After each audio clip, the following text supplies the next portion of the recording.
Qué bueno estar con ustedes hoy y continuar viendo lo que la palabra de Dios, lo que Dios tiene para decirnos hoy en su palabra. Hace 3 semanas atrás, comenzamos con Samuel, recordando que Samuel originalmente no son 2 libros, sino uno solo. Hoy estaremos en el capítulo 4 y hace algunas semanas atrás, en Samuel 1, vimos acerca de la devoción, de la familia de Samuel, especialmente de su madre que se llamaba Ana, quien era una mujer estéril, pero que pidió a Dios por su favor, por su gracia, para tener un hijo, y entregó a este hijo para el servicio a Dios de una edad muy, muy temprana. Estuvimos viendo también que esto fue seguido de una oración preciosa de Ana, una oración en la cual ella hablaba de su regocijo en el Señor, no en Samuel, de cómo su gozo realmente estaba no tanto en lo que recibía de Dios, sino en el Dios de quien lo recibía. Y podíamos ver también cómo en esta oración su esperanza estaba puesta en el Mesías. Su esperanza y su confianza estaba puesta en el Dios que gobierna y en el Dios que seguirá gobernando. Estuvimos viendo también la semana pasada en el capítulo 3, antes del capítulo 3, estuvimos viendo el contraste entre la familia de Samuel y la familia del sumo sacerdote que estaba ahí en esa época, era Elí. Y mirábamos cómo había un claro contraste entre la devoción de la familia de Samuel y el desastre que había en la familia de Elí. Siendo sacerdotes, realmente usaban el oficio para aprovecharse del pueblo, para lucrarse a sí mismos, para obtener beneficios para sí únicamente y placeres y deleites y satisfacer su deseo de pecados. En cambio, mirábamos una actitud muy diferente en Ana, en su esposo Elcana y aún en Samuel. Y la semana pasada estuvimos en el capítulo 3 y estuvimos viendo cómo Dios llama a Samuel, donde ya no le llama el niño Samuel, sino ahora le llama el joven Samuel. Y cómo este llamamiento implicaba una tarea complicada. Y cómo este llamamiento viene a ser una muestra de la gracia de Dios. Porque en ese entonces dice la Escritura que la palabra de Dios escaseaba. Pero Dios rompió ese silencio. Lo interesante es que cuando rompe ese silencio es a través de juicio. Un juicio que venía, un juicio del que ya había hablado, que venía para la familia de Elí. Hoy, familia, estaremos viendo que el hambre de la palabra no siempre es porque Dios no dice algo. Hoy vamos a estar viendo que el hambre por la palabra es muchas veces porque no queremos escuchar lo que Dios dice o porque no nos importa lo que Él pueda decir. Y esto nunca queda sin consecuencias. Entonces, vamos a orar y luego de esto vamos a entrar a la lectura de la primera porción del pasaje. Padre Celestial, te damos gracias, Señor. Gracias por la oportunidad que nos das de estar aquí juntos con el propósito de escuchar tu voz, con el propósito de escuchar tu palabra, con el propósito, Señor, de prestar atención y encontrar ahí gozo para nosotros, Señor. Y encontrar, Señor, que tú nos transformas con el poder de tu voz, con el poder de tu palabra, Señor. Y encontrarnos, Señor, con que eres tú, mostrándonos tu amor, disuadiéndonos del pecado, pero dándote a conocer también cada vez un poco más.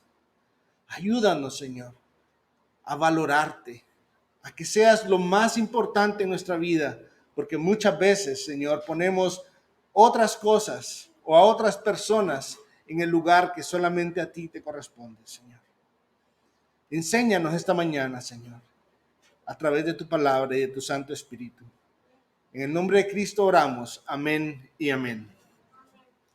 Vamos al versículo 1 del capítulo 4, familia. Versículo 1 del capítulo 4. Y voy a leer la mitad del versículo 1. Dice, y llegaba la palabra de Samuel a todo Israel.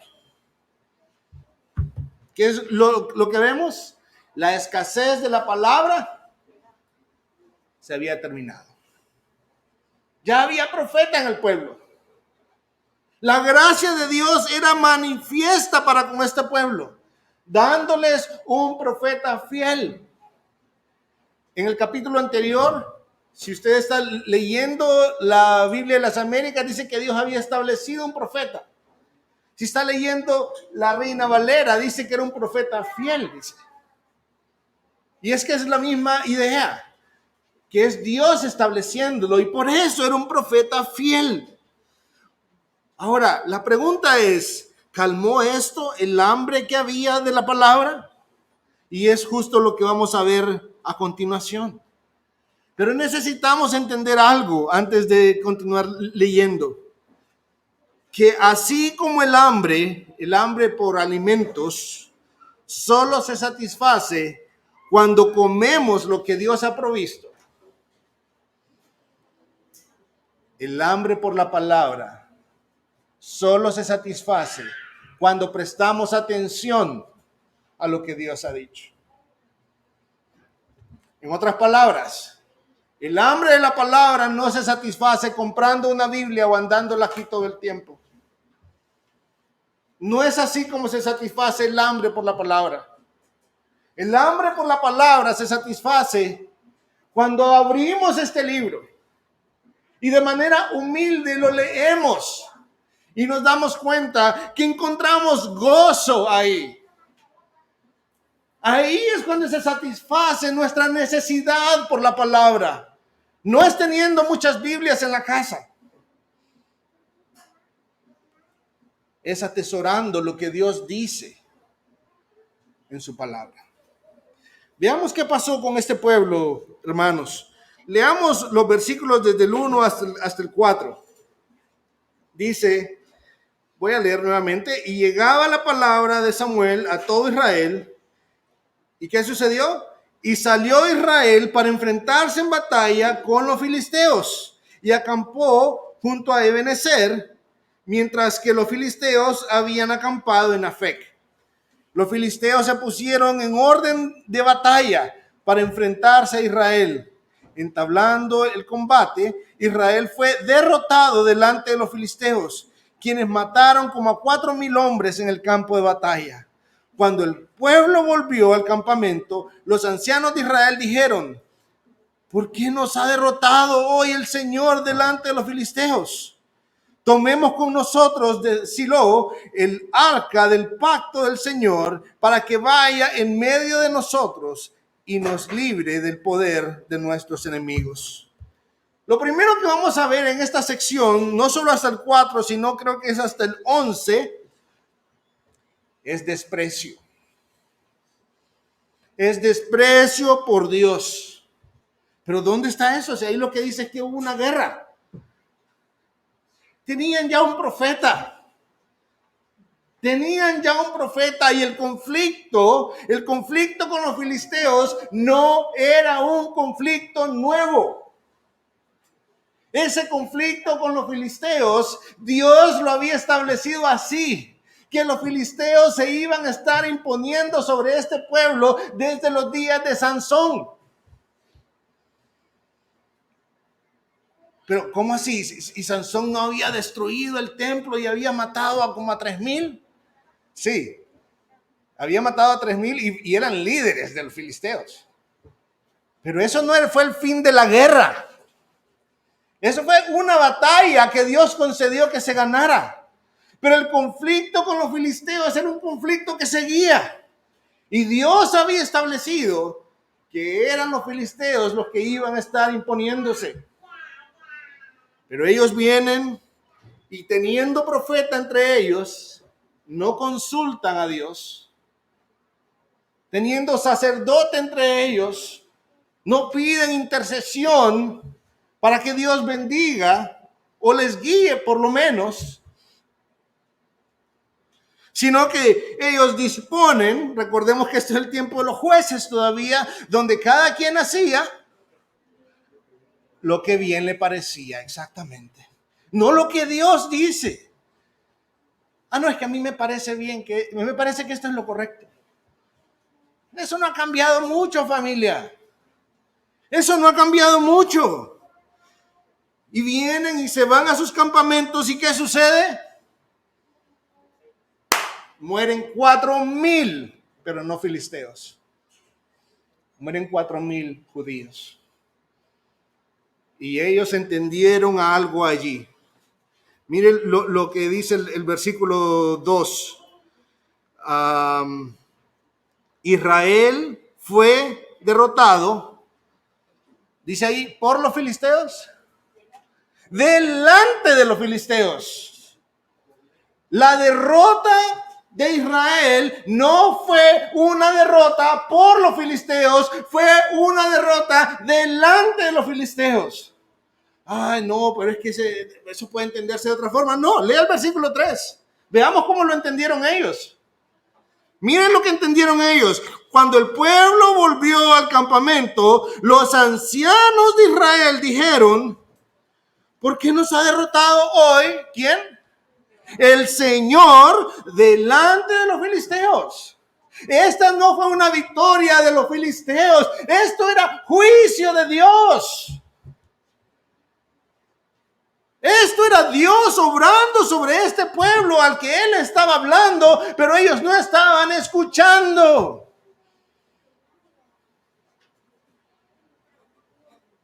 Había hambre por la palabra, pero no porque Dios no hablara, sino porque no se escuchaba lo que Dios decía. No había un aprecio por lo que Dios decía, y por eso Israel fue derrotado delante de los filisteos, y estos ancianos lo entendieron. Ahora, ¿cuál fue la reacción de estos ancianos, hermanos? ¿Dijeron acaso, hermanos, confesemos nuestro pecado delante del Señor? Hicimos un gran mal al no oír la voz de nuestro Dios. No. ¿No hicieron eso? Busquemos a Samuel para que interceda por nosotros delante del Señor. No. Lo que hicieron fue culpar a Dios. ¿Por qué el Señor nos derrotó? ¿Por qué el Señor nos humilló delante de esos filisteos? Esa fue su reacción. Y lo que hacen, vamos a ver a continuación lo que hacen, pero ahí en el versículo 4 podemos ver que dice, tomemos con nosotros de Silo, el 3, el arca del pacto del Señor, para que vaya en medio de nosotros y nos libre del poder de nuestros enemigos. ¿Qué hicieron? Una locura. Eso fue lo que hicieron. Una locura. Dice, y el pueblo envió a Silo y trajeron de ahí el arca del pacto del Señor de los ejércitos. Mire qué interesante que le llame en este momento el Señor de los ejércitos, que está sobre los querubines, y los dos hijos de Elí, Ofni y Finés, estaban ahí con el arca del pacto de Dios. Esto es una locura. En primer lugar, el arca del pacto era el lugar donde Dios, la presencia de Dios se posaba justo entre los querubines, donde la presencia de Dios habitaba en medio de este pueblo.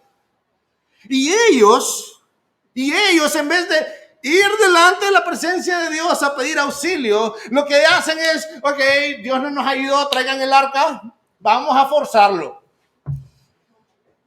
No nos ayudó, entonces vamos a torcerle el brazo. La manera como nos va a ayudar es, vamos a poner esa arca en medio de nosotros y así es como vamos a ganar. Ay, familia, eso no es muy distinto en nuestros días. Eso no es muy distinto en nuestros días, familia. ¿Cuántas veces hacemos cosas pensando que porque hago eso, Dios tiene que bendecirme? O porque dije tal palabra, Dios tiene que hacer lo que yo dije. Declaro que el Señor, ¿ha escuchado eso? ¿O ha dicho usted eso? ¿Qué significa? ¿Cuál es la intención con esa palabra, hermano? ¿Cuáles son las intenciones con esas palabras? ¿Que Dios quede obligado, atado de manos acaso y que no tiene otra opción sino hacer lo que yo digo que tiene que hacer? Familia, ¿quién es Dios y quiénes son los siervos? Él es Dios, no nosotros. Él es Dios. Había desprecio aquí. Este pueblo se estaba comportando como el peor de los pueblos paganos. ¿Sabe cuál era la costumbre de los pueblos paganos en esta época? Llevaban al ídolo que representaba a su Dios y lo ponían en medio de la batalla con la esperanza de que el Dios respondiera. Es justo lo que estaban haciendo. Estaban llevando al ídolo, al arca del pacto, para que Dios estuviera forzado a no pasar la vergüenza de que su pueblo hubiera sido derrotado. Y no solo eso, la cerecita en el pastel es que no solo mueven el arca del pacto, que eso solo es atribución de Dios, sino que encima llevan a las dos fieras, hijos de Eli, Ofni y Finés. Absurdo, hermanos. Ellos sabían qué tipo de sacerdotes eran estos. Lo vimos ya desde el capítulo 2, cómo estos eran hombres. La escritura nos dice que eran hombres que abusaban del pueblo, que destruían la adoración.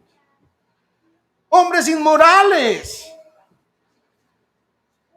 Pero esta era la manera como ellos pensaban que torcían el brazo de Dios y esta era la manera como iban a ganar. Veamos los versículos desde el 5 hasta el 11, familia. Y aconteció, viene el resultado, que cuando el arca del pacto entró en el campamento, todo Israel gritó con voz tan fuerte que la tierra vibró. Al oír los filisteos el ruido del clamor, dijeron: ¿qué significa el ruido de este gran clamor en el campamento de los hebreos? Entonces comprendieron que el arca del Señor había llegado al campamento y los filisteos tuvieron temor. Pues dijeron: Dios ha venido al campamento. Y añadieron: ¡ay de nosotros! ¡Ay de nosotros! ¿Quién nos librará de la mano de estos dioses poderosos? Estos son los dioses que hirieron a los egipcios en el desierto con toda clase de plagas. Cobrad ánimo. Sed hombres, oh filisteos, para que no lleguéis a ser esclavos de los hebreos, como ellos han sido esclavos de vosotros. Sed hombres, pues, y pelead. Y pelearon los filisteos. ¿Qué pasó, familia? Israel fue derrotado, cada cual huyó a su tienda. La mortandad fue muy grande, pues de Israel cayeron, esta vez no 4,000, esta vez fueron 30,000 soldados de a pie. No solo eso, el arca de Dios fue capturada y murieron los dos hijos de Eli, Ofni y Finés.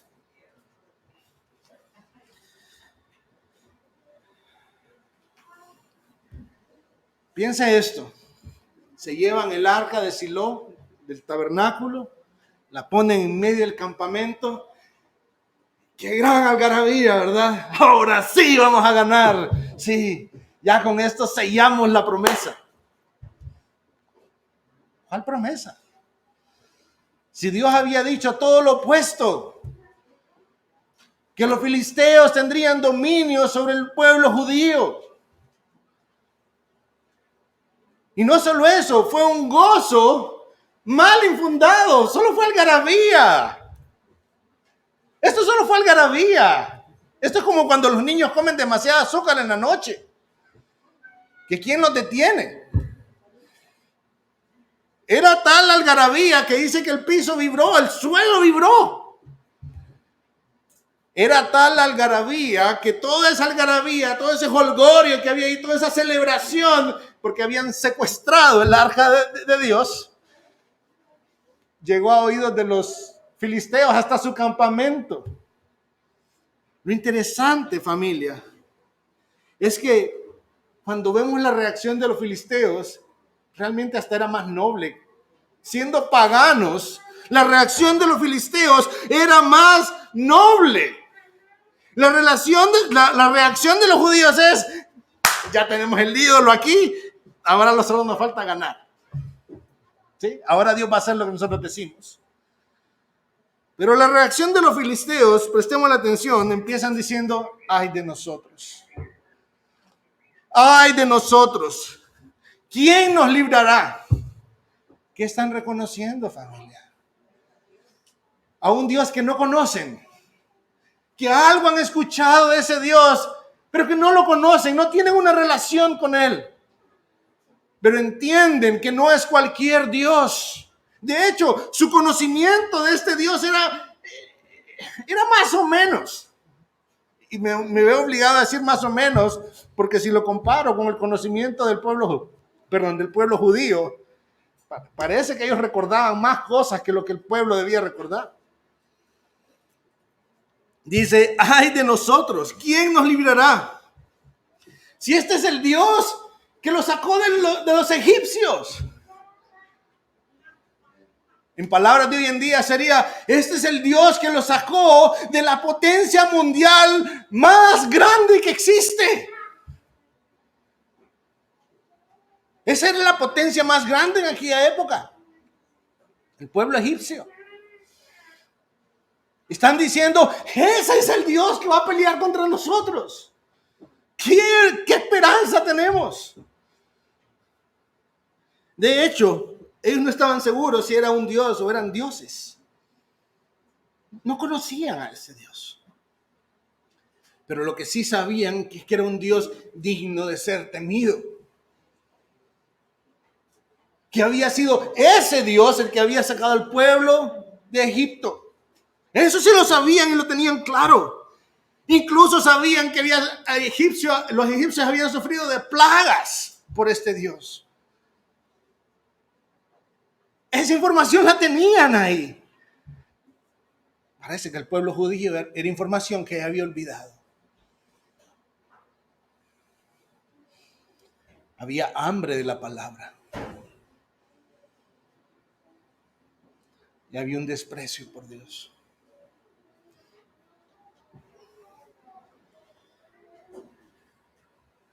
Ay de nosotros, ¿quién nos librará? Pero lo cierto es que en cierta forma podemos decir que había en ellos un sentido de honor. Miren lo que dicen estos hombres del versículo 9 en adelante. Ok, está bien. Nos toca pelear contra el pueblo de este Dios. Y lo cierto es que no hay quien nos libre.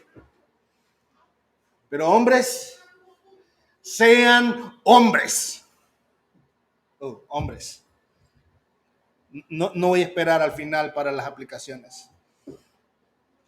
Necesitamos filisteos aquí en esta ciudad. Entre los no creyentes necesitamos filisteos. Que nos animen a ser hombres. No estoy hablando de machismo. Estoy hablando de ser responsables. De defender con honor nuestras familias. Porque eso es a lo que ellos están apelando acá.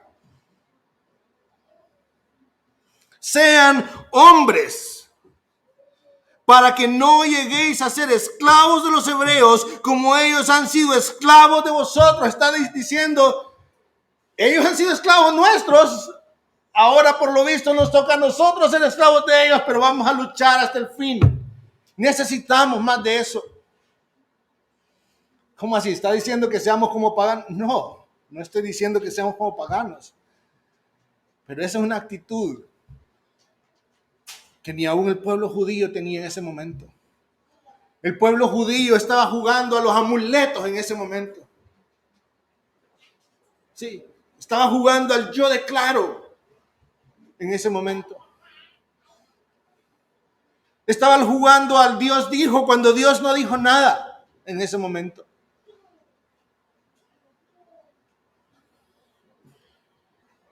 Le dice, cobren ánimo. Cobren ánimo, peleen. ¿Qué sucedió, familia? Pelearon. ¿Cuáles fueron los resultados? Israel fue humillado. Les tocó salir corriendo. Les tocó correr. No solo fueron humillados. 30,000 hombres murieron.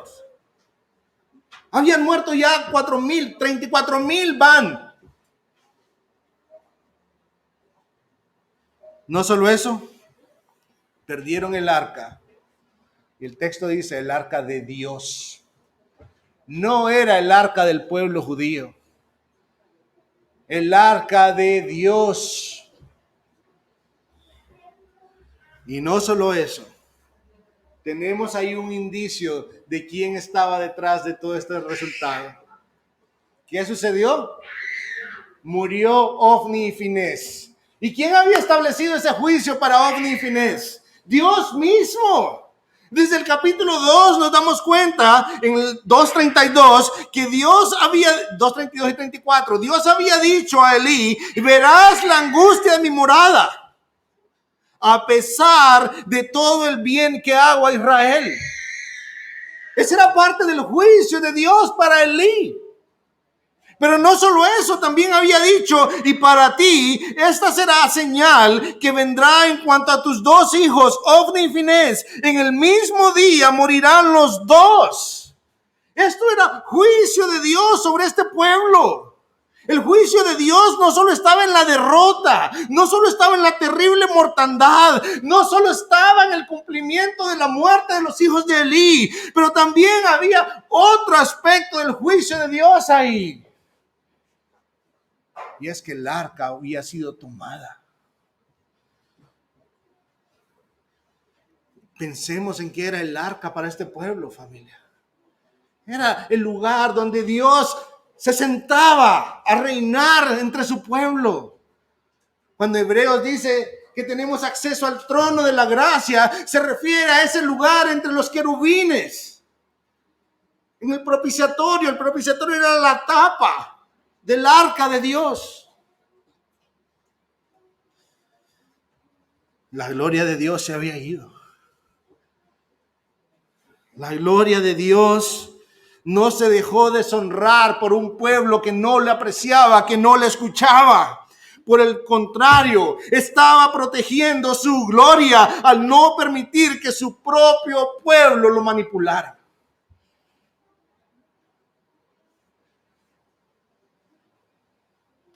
Y a veces pensamos que pretender manipular a Dios es ser muy espiritual. Pero eso lo que trajo fue juicio, familia. Y es justo lo que viene en las siguientes secciones. Más juicio. Veámoslo del versículo 12 al 18.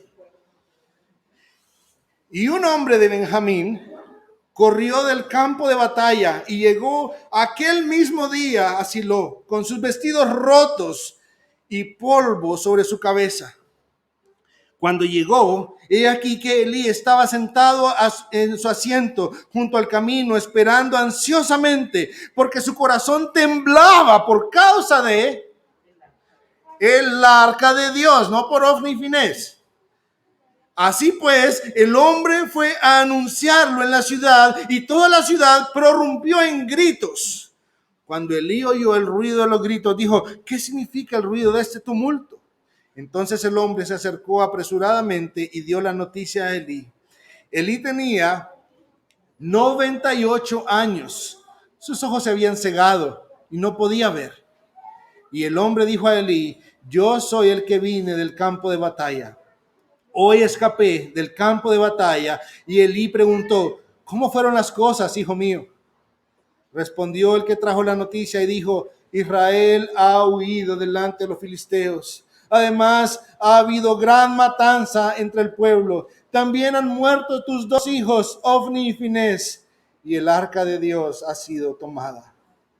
Y sucedió que cuando mencionó el arca de Dios, Elí cayó de su asiento hacia atrás, junto a la puerta. Se rompió la nuca y murió, pues era entrado en años y pesaba mucho. Había juzgado a Israel 40 años. La escritura nos dice que hubo un benjaminita. Un benjaminita era una tribu de guerreros. Los benjaminitas eran guerreros por naturaleza. Y este benjaminita no solo huyó, sino que empezó a correr de tal modo que llegó el mismo día a dar la noticia de lo que había sucedido. Elí estaba ahí, nos dice el texto, ya era anciano, 98 años, ciego, y estaba preocupado, estaba ansioso, estaba esperando noticias de qué iba a suceder en esa batalla. Y estaba ahí junto al camino esperando. El hombre pasó, me imagino que porque estaba ciego no se dio cuenta.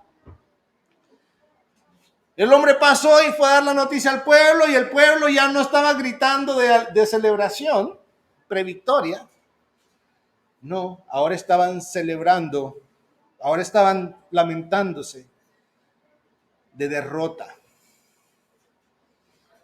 de tristeza, de angustia, de muerte. Ese era el lamento que había ahora. Ese era el lamento que había ahí. Elí era ciego, pero no era sordo. Elí escuchó y preguntó, ¿qué pasa aquí? Dice, no ganaron. Nos humillaron, tuvimos que salir corriendo.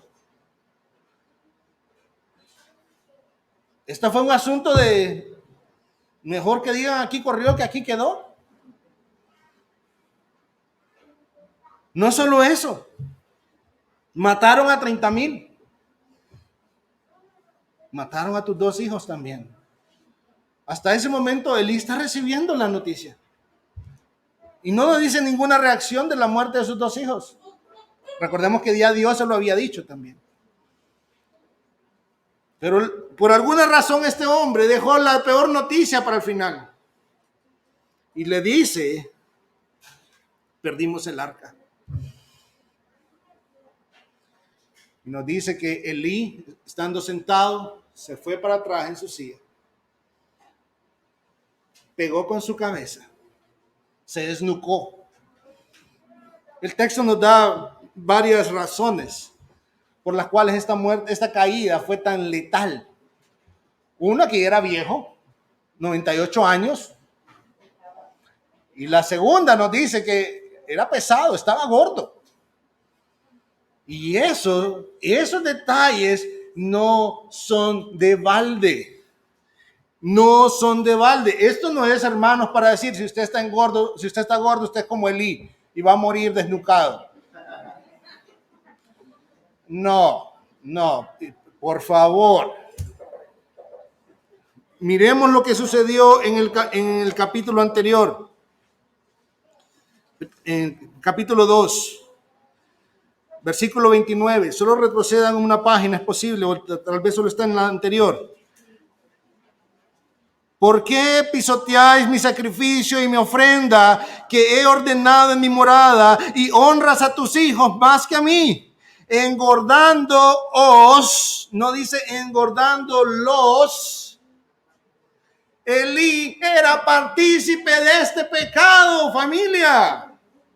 Elí no era sin culpa. Cuando los hijos de Elí estaban ahí robando la carne que correspondía al sacrificio, sacándola antes de tiempo, buscando no carne cocida, porque ellos lo que querían era carne asada, que ellos mismos la iban a asar.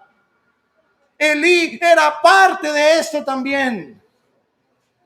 Entonces lo que estamos viendo que está sucediendo ahí en el capítulo 4 con Elí Tampoco es algo aparte, algo circunstancial. No, es juicio de Dios también. Es Dios trayendo no dejando sin castigo al pecador. Y a veces a nosotros nos gusta jugar con nuestro pecado, familia. No, es que yo vivo bajo la gracia. Yo vivo bajo la gracia y la santidad. Eso Dios sabe cuándo la va a empezar a actuar en mí. Hermanos, no podemos jugar con nuestro pecado porque Dios no está jugando. Si usted piensa que Dios está jugando con su pecado, solo piense en qué Él hizo para librarnos de nuestro pecado. Él mandó a su Hijo a morir en la cruz. ¿Bajo qué circunstancias podemos llamarle a eso jugar con el pecado? Él toma el pecado muy en serio, como para que nosotros juguemos con él.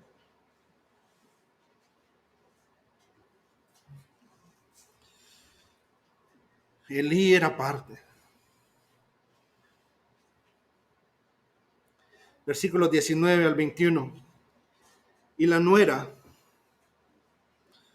la mujer de Finés, estaba encinta y a punto de dar a luz, y al oír la noticia que el arca de Dios, ¿cuál familia? Que el arca de Dios había sido tomada y que su suegro y su marido habían muerto, se arrodilló y dio a luz porque le sobrevinieron dolores. Al tiempo que moría, las mujeres que estaban junto a ella le dijeron: no temas, porque has dado a luz un hijo.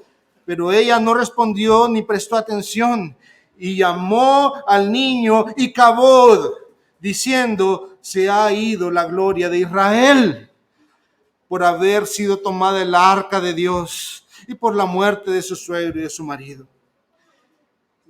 Versículo 22. Y dijo: se ha ido la gloria de Israel, porque el arca de Dios ha sido tomada. Las escrituras nos hablan de otro personaje que estaba ahí, que no había sido nombrado todavía. Era la esposa de Finés. No sé, no dice cómo se llamaba, doña Finesa, algo así. La esposa de Finés. Y esta esposa de Finés, lo que el texto nos dice ahí, es que estaba embarazada. Y cuando escuchó la noticia, entró a labor de parto de inmediato. Tanto así que solo se arrodilló y hubieron otras mujeres que empezaron a asistirla. Dicho sea de paso, en aquel entonces, y lo hemos hablado ya bastante, que naciera un niño entre el pueblo no era como en nuestros días. No, era una bendición para ellos que naciera un niño. Era un indicio de que la gracia de Dios estaba con ellos. De hecho, cada vez que nacía un niño era un recordatorio de que el Mesías habría de venir naciendo de una mujer. Entonces siempre estaba esa expectativa de que el Mesías va a venir nacido de una mujer. Siempre que nacía un niño era una buena noticia. Pero esta mujer escucha la noticia y esa noticia de alguna manera causó que ella empezara a morirse. Pero no solo a morirse, sino que también empezó su labor de parto. El niño nace. Las mujeres que la están asistiendo le dicen: no, pero mira, nació un niño. Nació un niño, es bendición de Dios. Ella sabía lo que estaba sucediendo. Ella sabía lo grave. Y lo grave no era tanto que su suegro y su esposo habían muerto. Ella lo repite y dice: el arca, la gloria de Dios se ha ido. Y en base a eso, nombra a su hijo y le pone Icabod. Usted no vaya a ponerle Icabod a su hijo, por favor. No le vaya a poner Icabod a su hijo. No porque eso vaya a traer alguna consecuencia. No. Pero es que este era un nombre para señalar algo terrible. Icabod significa no hay gloria. Icabod significa ¿dónde está la gloria? Se fue. Se fue.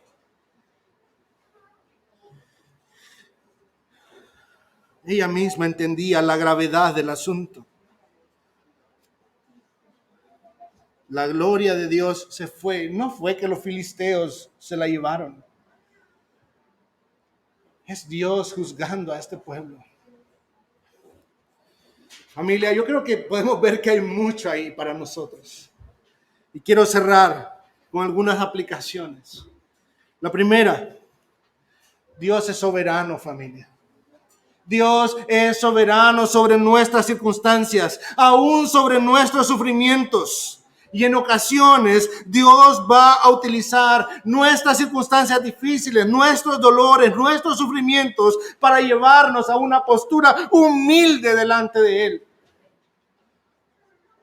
Para humillarnos delante de Él, para acercarnos a Él. Y en ocasiones no vamos a tener ni idea de qué es lo que Dios está haciendo. Pero eso no significa que Dios no está haciendo algo bueno. Confiemos en nuestro Dios, aún en medio de las circunstancias duras, amargas. Confiemos en nuestro Dios. 2, Dios no es un ser domesticado. Voy a usar las palabras de C.S. Lewis en las Crónicas de Narnia. Dios no es un ser domesticado al que podemos controlar. Somos nosotros los que hemos sido admitidos en la casa de Dios. Somos nosotros los que hemos sido aceptados como hijos. Somos nosotros los que necesitamos ser transformados por la palabra para aprender a esperar en Dios. Pero ¿cuántas veces lo que en realidad queremos es manipularlo? Lo que queremos es forzarlo para que haga lo que nosotros queremos. Este año voy a hacer esto y voy a hacer esto otro también para que el Señor me bendiga.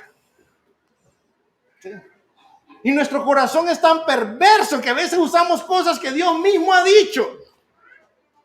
Pero con nuestra motivación. No, este año me voy a leer la Biblia completa para que Dios me bendiga. No hay nada de malo en que se lea la Biblia completa. Es algo buenísimo. Es algo que Dios quiere. Pero Dios no quiere que usted use eso para manipularlo. Eso no honra a Dios. Él es Dios. Nosotros somos las criaturas. Declaro bendición sobre mi familia. ¿Cuál es su intención al usar esas palabras, hermano? Porque usted lo dijo, Dios tiene que hacerlo. Declaro salud sobre tu vida, hermano. Declaro prosperidad. Eso es como traer el arca en medio del campamento.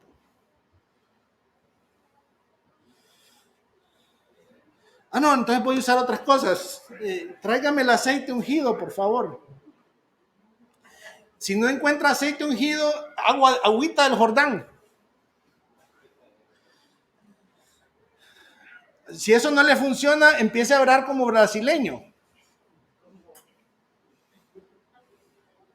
No hay nada de malo en ninguna de esas cosas. La verdad, no hay nada de malo en ninguna de esas cosas.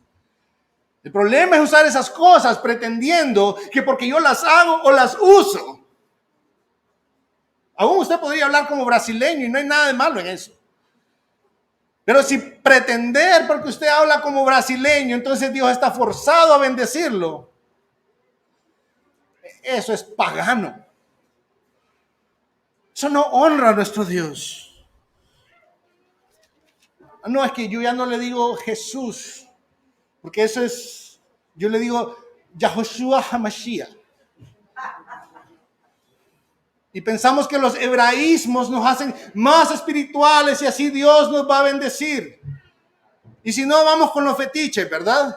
Buscamos cualquier cantidad de símbolos y los ponemos como sticker en el carro. No hay problema en poner sticker en su carro. Ponga sticker en su carro, está bien. Pero no pretendamos que eso va a torcer el brazo de Dios. No quiero que me malentienda. Todo eso que mencioné, nada de eso es malo en sí mismo. Lo malo es la intención de nuestro corazón cuando pretendemos manipular a Dios con lo que hacemos, con lo que decimos, con lo que pensamos. Eso es malo. Eso es pecaminoso. Él es Dios, el soberano. Se nos olvida que sus misericordias son nuevas cada mañana, pero yo las quiero ya, cuando yo digo. No, hermanos, sus misericordias son nuevas cada mañana, independientemente de qué declare usted o qué tipo de perfumito use. Siempre van a ser nuevas sus misericordias cada mañana. Siempre va a estar Él actuando para nuestro beneficio.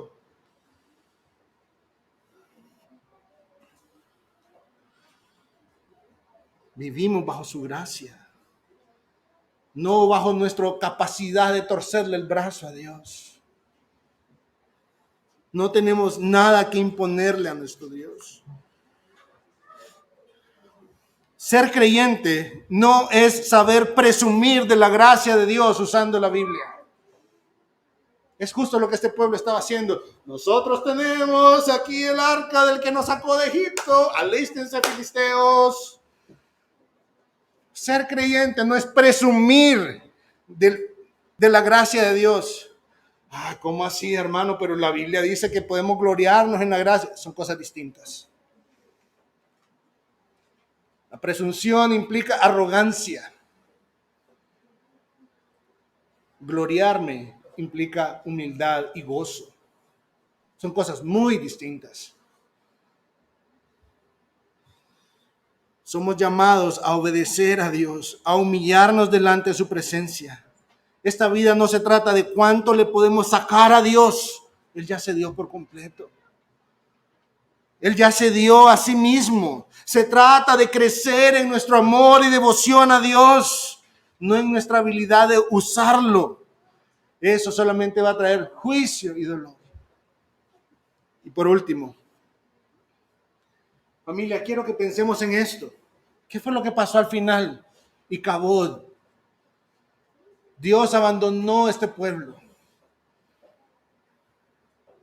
Cristo sufrió nuestro Icabod. ¿Recuerdan las palabras en la cruz? Dios mío, ¿por qué me has abandonado? Cristo sufrió nuestro Icabod para que nosotros no tengamos que sufrirlo por la eternidad. Cristo murió como nuestro sumo sacerdote. Él sufrió el abandono de Dios para que nosotros pudiéramos disfrutar de su presencia por siempre. No para que nos sintamos en la libertad de manipularlo. Para disfrutar de su bondad. Dios no abandona a quienes su fe para salvación está puesta en Cristo Jesús. Pero al mismo tiempo, familia, Dios no cambia. Dios no cambia. Ese es nuestro Dios, un Dios lleno de gracia. Un Dios que no está ahí para que nosotros aprendamos a domarlo, sino para que aprendamos a amarlo, a honrarlo. Y hay muchas otras cosas que podríamos decir, familia, pero por hoy aquí vamos a terminar. Padre Celestial, te damos gracias, Señor. Te damos gracias porque expones nuestro corazón. Te damos gracias, Señor, porque expones lo que muchas veces son nuestras intenciones, Señor. Y al mismo tiempo te pedimos perdón, Señor. Porque cuántas veces hemos querido hacer cosas pretendiendo, Señor, de que con eso estás seguro que tú vas a hacer algo a nuestro favor, Señor. Y eso no es vivir por gracia. Perdónanos, Señor. Límpianos. Concédenos, Señor, crecer en el amarte. Concédenos, Señor, crecer en el conocerte. Concédenos, Señor, el crecer en humildad, en dependencia de ti, Señor, en el querer oír tu palabra, en aborrecer nuestro pecado, en amarte a ti y en amar a nuestro prójimo, Señor. Y gracias porque fue Cristo Jesús el que pagó por nosotros. Pero también gracias, Señor, porque sabemos que no cambias y sabemos que así como antes no jugabas, hoy tampoco juegas, Señor, con nuestro pecado. Gracias por tu palabra y por tu Santo Espíritu y por la iglesia. En el nombre de Cristo Jesús, aquel que con su cuerpo nos abrió espacio hacia ti, Señor. En ese nombre nos dirigimos a ti para alabarte y agradecerte. Amén y amén. Póngase de pie, familia, y vamos a responder en adoración cantando a nuestro Dios.